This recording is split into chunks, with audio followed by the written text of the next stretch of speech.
السلام عليكم ورحمة الله وبركاته، أبطال تالتة إعدادي. أهلا وسهلا بكم في قناة مس مروة للدراسات الاجتماعية. تعالوا بينا نشوف إزاي نحل الخريطة. سؤال الخريطة من الأسئلة المهمة في الامتحانات. تعالوا بينا نشوف إزاي نحله. أول حاجة أركز في السؤال نفسه اللي موجود قبل ما أبص على الخريطة. طلب مني منطقة، دولة، محيط، قارة، طلب مني منطقة رعي، منطقة زراعة. بعد كده أبص على الخريطة نفسها، أركز في المكان. يا ترى القارة اللي معايا ايه؟ امريكا الشمالية ولا امريكا الجنوبية ولا افريقيا؟ يبقى اول حاجة اركز في السؤال نفسه، بعد كده ابص على الخريطة، بعد كده على الاتنين مع بعض اللي هو ايه؟ السؤال والخريطة. مثلا ممكن يكون طالب مني المنطقة دي مثلا فيها زراعة بسيطة ولا في زراعة تجارية ولا زراعة كثيفة، وهل هنا مثلا دي اكبر مكان مثلا بينتج القمح ولا الرز في القارة. زي مثلا بص على خريطة افريقيا، في عندي مصر من الدول اللي بتزرع القمح والرز. دي اكبر منطقة في زراعة القمح في قارة افريقيا. ممكن يقول لي مثلا هنا على الخريطة في اماكن زراعة موز وكسافة وذرة واليام، اللي هي المنطقة اللي لونها اصفر. يبقى اول حاجة عندي اركز في السؤال نفسه، طالب المكان ده بيشتهر بايه، المكان ده فيه ايه، المكان ده محيط، المكان ده بحر، المكان ده بيقع فين، يا ترى في اي قارة من قارات العالم. مثلا عندي مناطق الرعي اللي موجودة في العالم، زي ما اتفقنا عندي رعي تقليدي او بدائي، وكمان عندي رعي تجاري. اركز بقى في المكان ده، يا ترى المنطقة دي اللي موجود فيها الرعي البدائي دي في افريقيا ولا في امريكا الشمالية.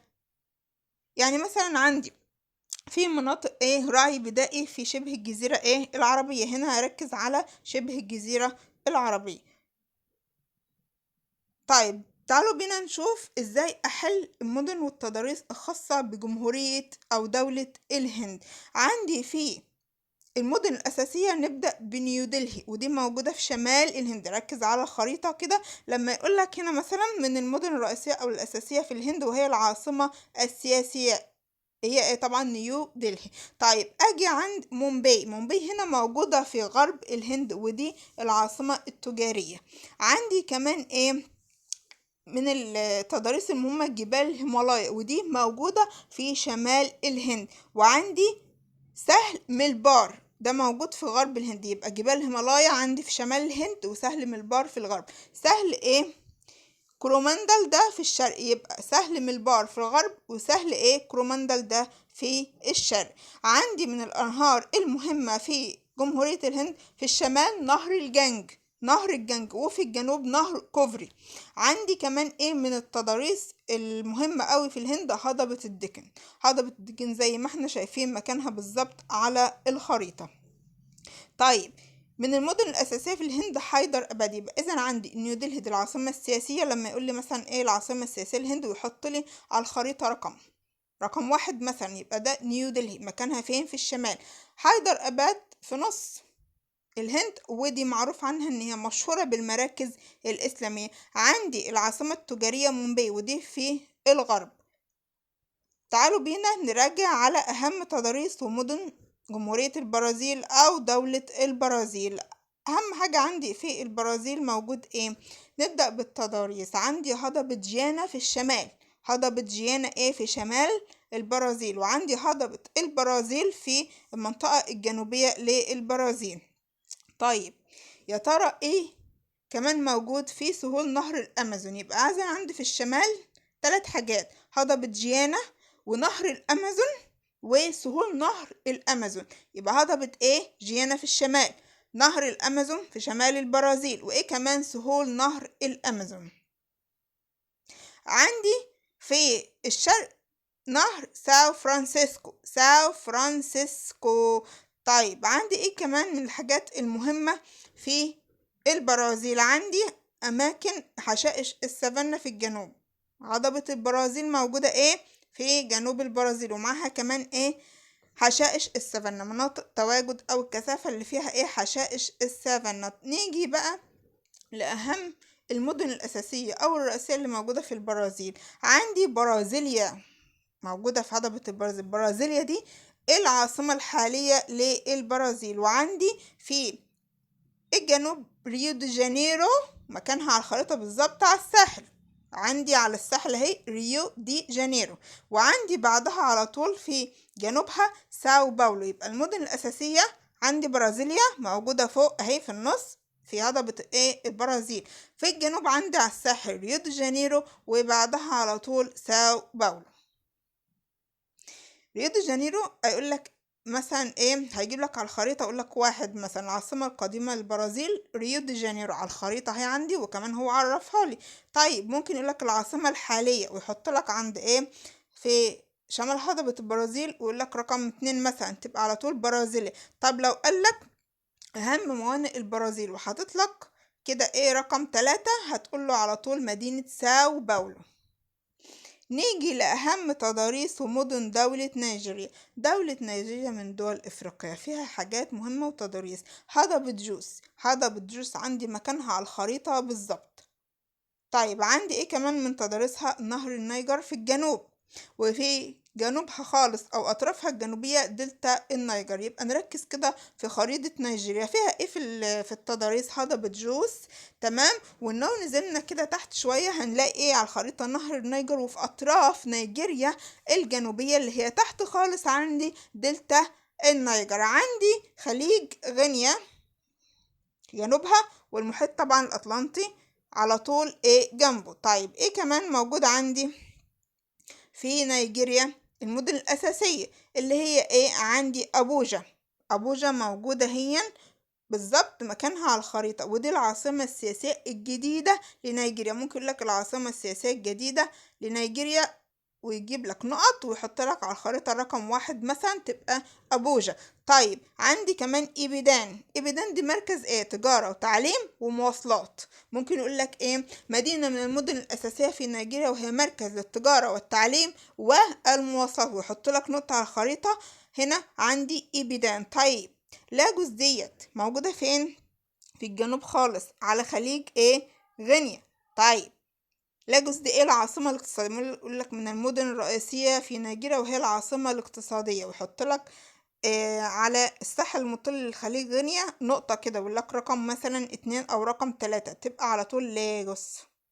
نيجي لأهم تضاريس ومدن ألمانيا من دول أوروبا، فيها يا ترى تضاريس؟ عندي نهر إلب، وده موجود فين؟ في الشرق بالظبط كده، الشمال الشرقي. وعندي نهر الراين، يبقى نهر الإلب في الشرق ونهر الراين في الغرب. عندي السهل الألماني في الشمال، يبقى شمال ألمانيا السهل الألماني، شرقها نهر إلب غربها نهر الراين. عندي في جنوب ألمانيا جبال الألب ونهر الدانوب. يبقى إذا هنبدأ بالشمال، تضاريس ألمانيا السهل الألماني في الشمال، ومعايا في الشرق نهر إلب، وفي الغرب نهر الراين، وفي الجنوب نهر الدانوب وجبال الألب. دي التضاريس الأساسية أو الرئيسية في ألمانيا. نيجي بقى المدن الرئيسية ترى عندي مدينة برلين اللي موجودة قريب من نهر الإلب، يعني في شرق شمال شرق دولة ألمانيا. العاصمة السياسية هي برلين. عندي في الشمال هامبورج دي أهم الموانئ في ألمانيا. يبقى إذا لما نيجي نبص على السؤال نبص صح. ممكن يقولك من أهم المدن في ألمانيا وهي أهم الموانئ هناك، وأحط لك كده في الشمال ويقول لك رقم 1 تبقى هامبورغ. طيب ممكن يجيب لك عند برلين كده ويقول لك العاصمة السياسية لألمانيا. طبعا هنحط رقم 1 أو رقم 2 مثلا على الخريطة، هنقول برلين. نيجي لخريطة الولايات المتحدة الأمريكية، هنبدأ بالتضاريس بتاعتها. معايا على الخريطة كده جبال الأبلاش موجودة هنا في شرق الولايات المتحدة. معايا كمان شبه جزيرة فلوريدا، وعندي في الجنوب خليج المكسيك. يبقى إذن أنا بدأت بجبال الأبلاش وشبه جزيرة فلوريدا، وجيت على طول في الجنوب ولقيت عندي خليج المكسيك ونهر المسيسيبي. خليج المكسيك اهو في جنوب الولايات المتحدة الأمريكية، ومعايا كمان نهر المسيسيبي. أجي على طول وسط الولايات المتحدة هلاقي عندي السهول الوسطى ونهر الميسوري السهول الوسطى ونهر ميسوري. نيجي الغرب الولايات المتحدة، في عندي ايه؟ جبال روكي وهضبة كولورادو. جبال روكي وهضبة كولورادو. طيب أنا كده خدت التضاريس الأساسية. أجي بقى للمدن، عندي نيويورك. نيويورك دي اللي فيها مقر الأمم المتحدة، ممكن يقولك من أهم المدن الأمريكية وبها مقر الأمم المتحدة ويحط لك واحد على طول، هنقول مدينة نيويورك. طيب عندي تاني مدينة، مدينة واشنطن، ودي العاصمة السياسية. عاصمة ايه الولايات المتحدة؟ هي واشنطن. يقول لك من المدن الرئيسية في الولايات المتحدة وهي العاصمة السياسية، ويحط لك رقم 2 هتقول له واشنطن.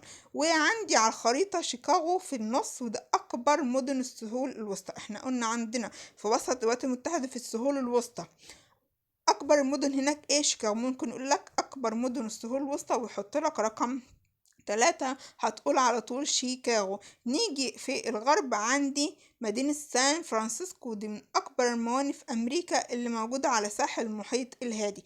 يقول لك إيه أكبر الموانئ الأمريكية على ساحل المحيط الهادي، ويحط لك رقم 4 في غرب أمريكا على ساحل المحيط الهادي على طول تبقى مدينة سان فرانسيسكو.